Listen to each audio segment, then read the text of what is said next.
नमस्कार दोस्तों, हमारी आज की इस कहानी का नाम है ननद रानी। नमिता के हाथ जल्दी चल रहे थे।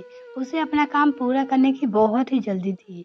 ननद भव्या के आने से पहले वो पूरा काम यहाँ से रवाना हो जाना चाहती थी, क्योंकि पति सुधीर उसका इंतजार कर रहा होगा।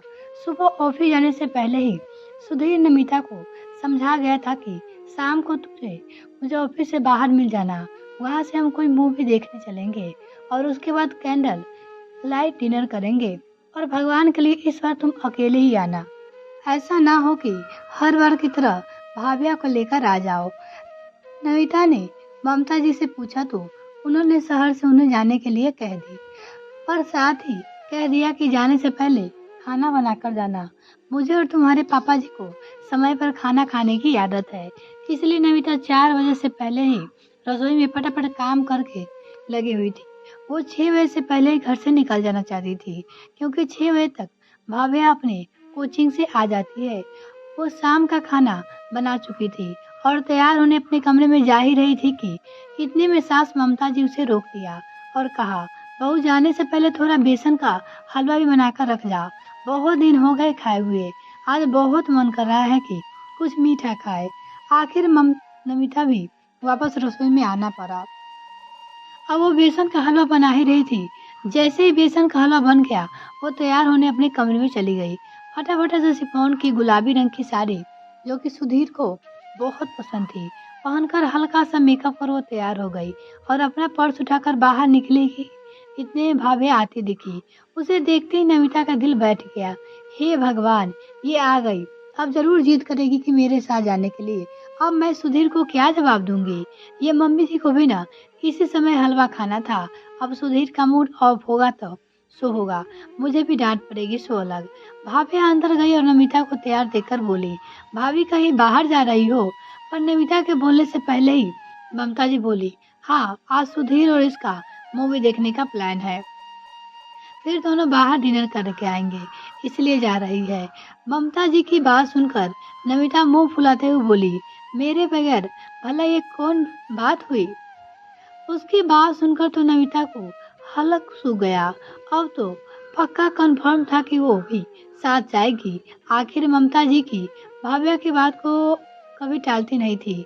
आखिर माँ का प्यार अपनी बेटी के लिए उमड़ उमड़ कर जो आता है।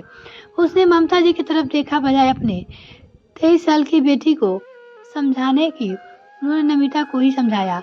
अरे ये तो अभी बच्ची है, आखिर इसका भी मन करता होगा, ले जाओ इसे भी, इसका भी दिल बहल जाएगा। आखिर तुम भाभी हो तो इसकी जिम्मेदारी भी तुम्हारी है। उसकी बात सुनकर नमिता को कुछ समझ नहीं आया कि क्या जवाब दूं। अपनी 4 महीने की शादीशुदा जिंदगी में वो कई बार देख चुकी है जहाँ भाभी बेवजह दोनों पति पत्नी के बीच में आ रही हो। इस 23 साल की लड़की के लिए लड़का ढूंढा जा रहा है, जिसे इतनी भी अकल नहीं है कि उसके भैया भाभी को भी प्राइवेसी होनी चाहिए। बस बेवजह की जिद करके बैठ जाती है और ममता जी बजाय उसे समझाने की उसका ही साथ देती है। इस भाभा ने तो उसकी शादी के बाद जीत करके उनके हनीमून के फैमिली ट्रिप बना दिया था। शादी के 1 सप्ताह बाद केरल के लिए टिकट बुक किए थे, पर भाभा की जीत के कारण भाभा और ममता जी का भी टिकट बना। जब विपुल जी ने समझाने की कोशिश की तो ममता जी ने जवाब दिया, अरे वो दोनों तो अलग कमरे में रहेंगे और हम दोनों अलग कमरे में। अरे पर तुम बेटी बहू के साथ अच्छी लगोगी क्या? क्या नहीं अच्छी लगूंगी? एक आदर्श बहू वो होती है जो अपने परिवार को अपने साथ लेकर चले। आखिर हम सब जितना एक साथ रहेंगे उतना ही तो परिवार को मान जान पाएंगे। इसके आगे विपुल जी कुछ समझा नहीं पाए। अब दोनों पति पत्नी ना तो ठीक से कहीं घूम पाए और ना ही एंजॉय कर पाए, क्योंकि पहले दिन ही ममता जी की तबीयत खराब हो गई। सो दिन तो उसकी सेवा में निकल गए और आखिर 2 दिन बाद सुधीर ने टूर की कैंसिल कर दिया और सब घर लौट आए। तभी बाहर से ससुर विपुल जी अंदर आए और नमिता को वही देखकर बोले, अरे बहू अभी तो तुम गई नहीं? अपने बहू से पूछते हैं। हाँ बस भाभी अभी तैयार हो गए, जाइए। फिर ममता उसके साथ ही निकलेगी नमिता। अचानक ममता जी ने कहा तो विपुल जी ने नमिता की तरफ देखा।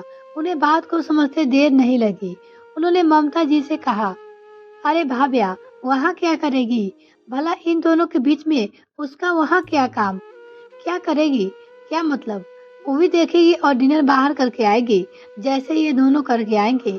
और भैया भाभी के, ये लोग उसके, इसके जिद नहीं करेंगे तो किसके करेंगे? ममता जी तुनक कर बोली।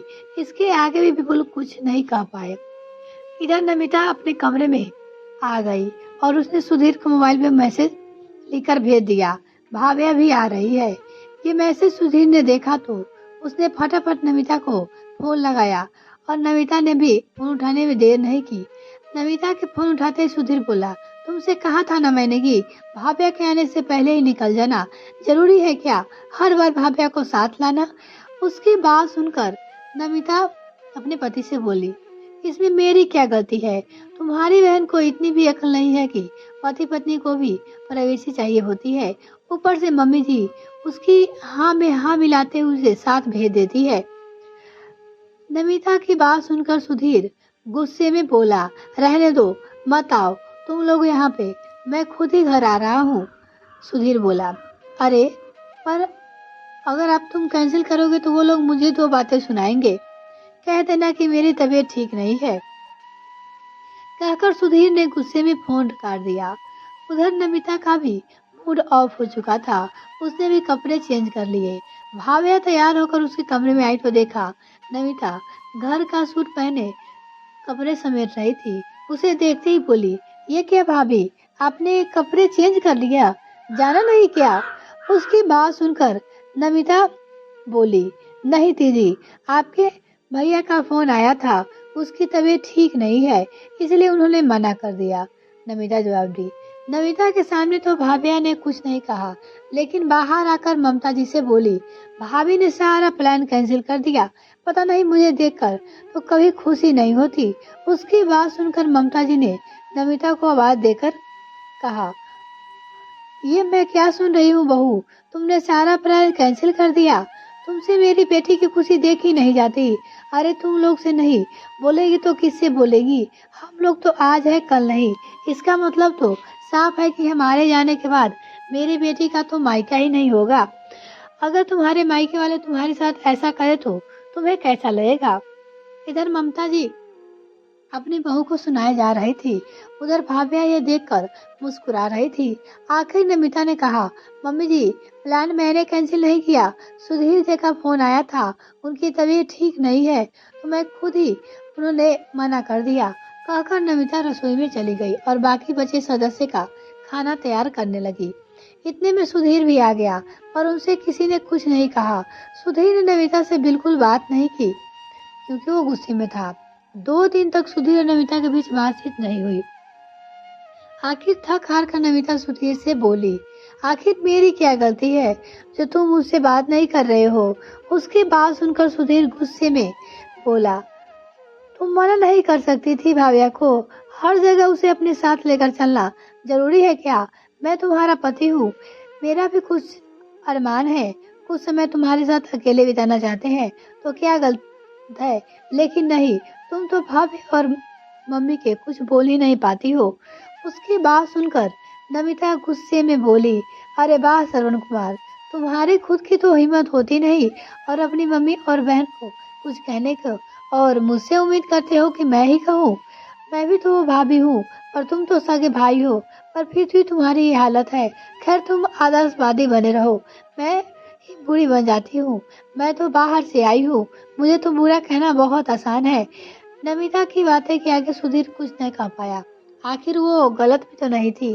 कुछ दिनों बाद सुधीर को ऑफिस की तरफ से महाबलेश्वर की ट्रिप मिला। घर आकर उसने नमिता से कहा, नमिता तुम भी तैयार रहना, 10 दिन बाद महाबलेश्वर ट्रिप पर हम दोनों साथ चलेंगे। लेकिन जैसे ही भाविया को पता चला उसने फिर जिद पकड़ ली थी कि साथ चलेंगे। उसने कभी महाबलेश्वर नहीं देखा, इसलिए इस बार सुधीर ने साफ मना कर दिया कि वो ऑफिस के स्टाफ के साथ जा रहा है, जहाँ सिर्फ अपनी पत्नियों के साथ ही आ रहे हैं। लेकिन भाभिया ने इस पर मुंह फुला लिया और नाराज होकर बैठ गई। उस दिन उसने डिनर भी नहीं किया। ये देखकर ममता जी ने नमिता को भी डांटा, अरे तूने मना नहीं कर सकती थी क्या सुधीर को? तेरा घूमना जरूरी है क्या? कितना मन था उस बच्ची का महाबलेश्वर देखने का, लेकिन अब नहीं जा सकती। तू मना कर दे, कम से कम कुछ तो तसल्ली मिलेगी उसे। लेकिन नमिता ने कोई जवाब नहीं दिया और ना ही जाने से इनकार किया।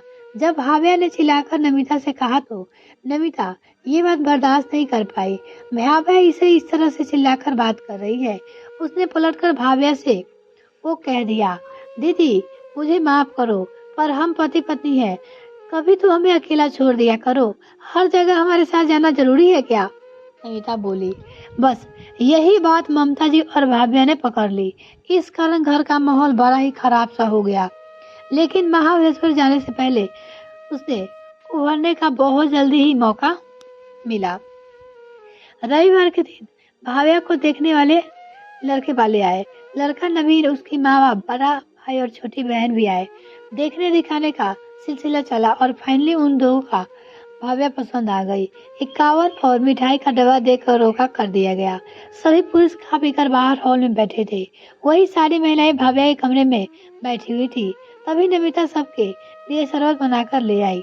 उस समय भाव्या की ननद ने भाव्या से पूछा, भाभी बताइए आपको कौन सी जगह पसंद है, ताकि आपकी शादी के बाद हम आपका हनीमून ट्रिप वहीं सेट करा दे। यह सुनकर भाव्या शर्मा गई और कुछ नहीं बोली। यह देखकर भाव्या की होने वाली सास बोली, अरे बेटा बताओगे नहीं तो हमें कैसे पता चलेगा?